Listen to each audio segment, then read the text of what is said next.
सुबह की पहली किरण के साथ जब मोहन अपने खेत पहुंचा तो उसकी आंखें फटी की फटी रह गईं। जहां कल तक धूल उड़ती थी, आज वहां घुटनों तक ऊंची हरी भरी फसल लहलहा रही थी। बड़े बड़े चमकदार आलू और मोतियों जैसे मटर के दाने। तभी वहां से काला गुजरा।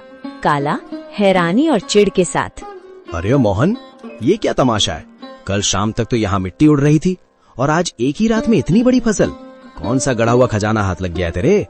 या कहीं शहर से कोई चोरी का माल लाकर यहाँ गाड़ दिया है? नहीं काला भाई, ये ना कोई चोरी है और ना कोई तमाशा। ये तो ऊपर वाले की मेहरबानी है। कल एक घायल चिड़िया की मदद की थी, बस उसी की दुआओं ने आज ये रंग दिखाया है। देख भाई, कितने सुंदर आलू और मटर है। तू भी थोड़े घर ले जा। दुआएं? चिड़िया मुझे बेवकूफ समझता है। ये जरूर कोई काला जादू है।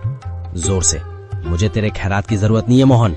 याद रख, जो रातों रात उगता है वो रातों रात ढल भी जाता है। काला के मन में शांति नहीं थी।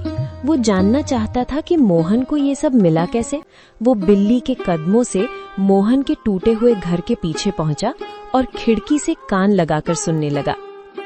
अंदर मोहन, बिमला और माँ बातें कर रही हैं। मोहन, मुझे अब भी यकीन नहीं होता। वो सुनहरी परी सच में हमारे लिए फरिश्ता बनकर आई थी। उसने कहा था ना कि जब तक दिल साफ रहेगा ये फसल बढ़ती रहेगी। हाँ बिमला, उसने उसी बरगद के पेड़ के पास दर्शन दिए थे जहाँ से मैं रोते हुए लौट रहा था।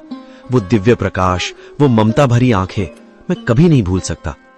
काला भाई को शक हो रहा था, पर उसे कैसे समझाऊं कि ये सब दया का फल है। काला खिड़की के बाहर बुदबुदाते हुए, अच्छा तो ये बात है। बरगद का पेड़, परी और सुनहरी पोटली। अगर उस भीख मंगे मोहन को परी मिल सकती है तो मैं तो उससे कहीं ज्यादा चालाक हूँ। मैं भी कल उसी पेड़ के पास जाऊंगा और उस परी से सब कुछ छीन लूंगा। काला सुबह सुबह उसी बरगद के पेड़ के नीचे पहुंच गया। उसने एक जाल बिछाया और एक चिड़िया के आने का इंतजार करने लगा। उसने सोचा कि वो किसी चिड़िया को घायल करेगा और फिर उसकी मदद का नाटक करेगा। कहाँ है वो परी? ओ चिड़िया, बाहर निकल। देख, मैं तेरे लिए कितने दाने लाया हूँ। बस एक बार मेरे सामने आ जा और मुझे वो मखमली पोटली दे दे। मुझे आलू मटर नहीं, मुझे सोना चाहिए, चांदी चाहिए।